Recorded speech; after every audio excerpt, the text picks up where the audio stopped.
From Montana's news leader, this is the MTN 10 o'clock news.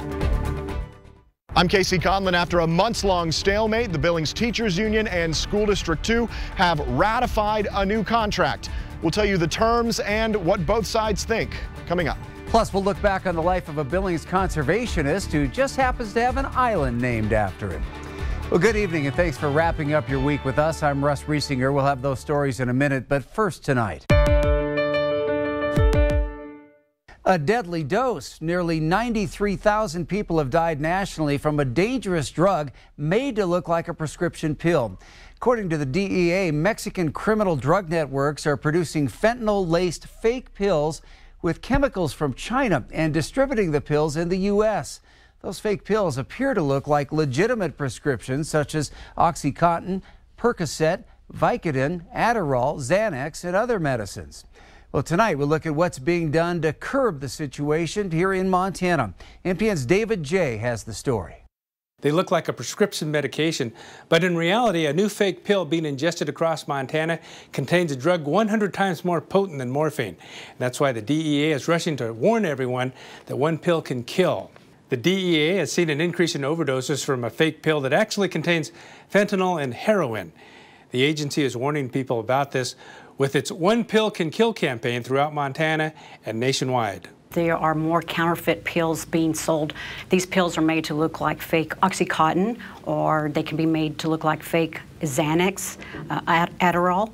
But the problem with these pills is that they're actually not pharmaceutical pills, but they're actually made up of fentanyl and heroin. Stacy Zinn is a resident agent in charge with the Drug Enforcement Administration and oversees all of Montana.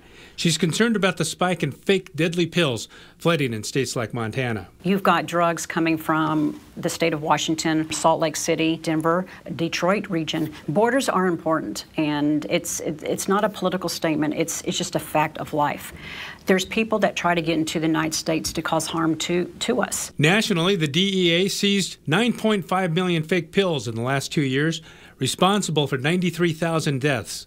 Fentanyl or methamphetamine were used in those. In Montana, Zinn says agents have seized 9,000 fake pills with heroin, fentanyl, or carfentanil. The far left canister, you have a lethal dose of white heroin. The middle canister has a lethal dose of fentanyl, and then on the far right one is a lethal dose of carfentanil. Drug dealers sell in inner cities, suburbs, and rural communities, and over the internet and social media. And the pills are being marketed to teenagers.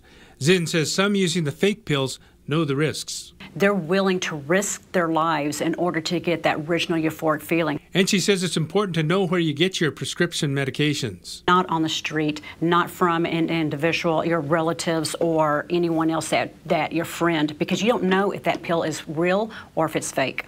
In Billings, David J., MTN News. The beginning of October finally brings good news for Billings teachers. After a months-long negotiation that bled 6 weeks into this new school year, the Teachers Union and School District 2 have ratified a new contract. The key term, it is 3 years long. It really gives a sense of security and stability to the staff. It's going to make everybody feel better about the district for 3 years, and I think we're going to, grow closer than farther apart. That's where they were last spring when the union wanted to have this year's agreement done. But SD2 Superintendent Greg Upham figured this round would take a while. I anticipated that this session of negotiations was going to be longer just because we were tackling some pretty hard topics, that being the severance package and the service credit. Those were without a doubt the biggest issues. The district wanted to drastically change the end of career benefits SD2 teachers have been told for decades to expect because of high long-range costs. In the end, the district agreed to continue to pay out all earned discretionary days, and the union agreed to a salary cap that both sides think will slow down future projections. There were changes that needed to be made, and both us and the district side agreed on some minor changes that are not of a great magnitude. I think it worked out well for the teachers. I think both sides compromised quite a bit. Was it a fair compromise? I think so. I think if you look at it, it's really a win for both sides. The contract includes a one-time essential worker bonus similar to what teachers received last year during the height of the COVID-19 pandemic. It also includes salary raises that continue to make Billings competitive compared to other AA districts. But the severance package has long been SD2's greatest recruiting tool, a job that's getting harder and harder every year. The number of FTE that we have and the number that we need that we don't have is probably our greatest challenge in assisting students with their learning. The union thinks this contract will help. I've always felt that Billings Public Schools has a great staff. It's one of the best places to live. It's one of the best places to get your kids educated. And I do think that this is a package that will attract younger staff into our district. And ensure its viability for generations to come. Casey Conlon, MTN News. A Bighorn County man could end up spending the rest of his life in federal custody after being civilly committed as a sexually dangerous person. 33-year-old Oliver Lee White was accused of molesting at least a dozen young girls at the Center Pole in Garryowen from 2007 to 2013, where he lived with his adoptive mother. White, who was born with fetal alcohol syndrome and has an IQ of just 55, was found incompetent to stand trial for the charges. But using what's known as the Adam Walsh Act, the government proved in a civil proceeding that was held in North Carolina that White had committed the crimes and concluded that he would molest again. White will be housed at a federal residential facility in North Carolina. He's the 86th person committed under the Adam Walsh Act. A 38-year-old Billings woman is dead tonight after a two-vehicle crash on I-90 east of Columbus. That accident happened right before 11 a.m. when a commercial motor vehicle was re-entering the highway from the eastbound rest area. Montana Highway Patrol Trooper Jared Delaney says the woman, driving a Nissan Versa, failed to recognize the slower speed and collided with the commercial vehicle. Drugs and alcohol are not suspected, and the name of the woman has not yet been released.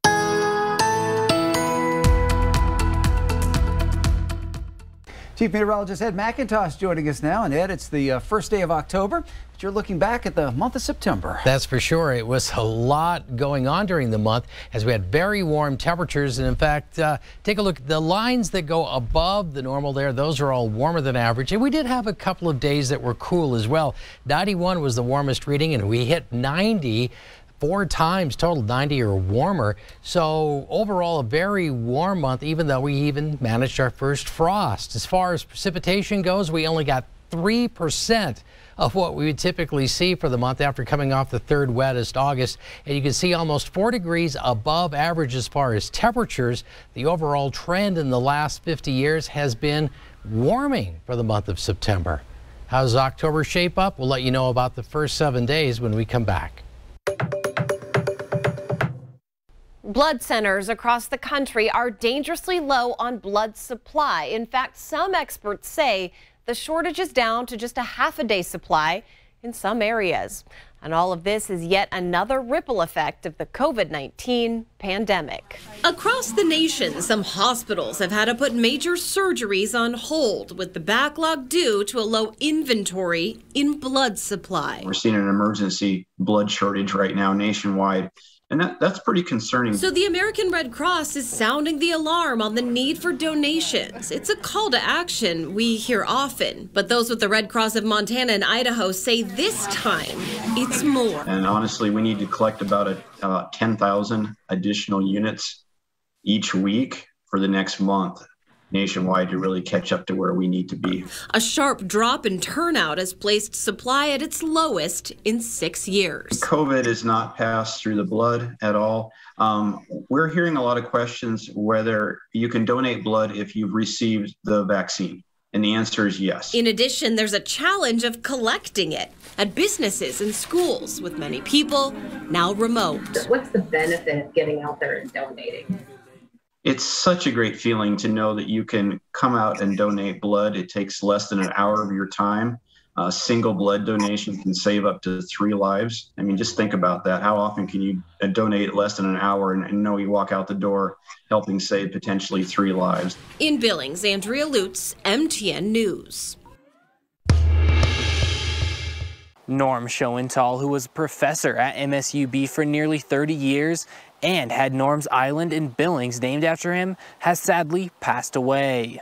Norm Schoenthal not only passed on a passion for the outdoors to hundreds of students in the biological science department at Eastern Montana College, now MSUB, he was also instrumental in the creation of the Riverfront Park trail system. Norm has been an inspiration to so many people over the years. After I got to know him, I would find that whenever I would mention his name in public, a number of people would say, "Oh gosh, I had him as a professor." After leaving teaching in 1994, Norm continued to dedicate his life to ecology, birdwatching, and the outdoors as one of the leaders of the Yellowstone River Parks Association, the group which owns and maintains nearly 1,000 acres of land along the Yellowstone River. Along the way, Norm was instrumental in recruiting volunteers, in collaborating with The Alternatives, which is another nonprofit organization to take youth who have gotten in trouble, who need to do community service. And much of the improvements that you see was actually done with The Alternatives. And a lot of those youth really benefited and were really inspired by Norm.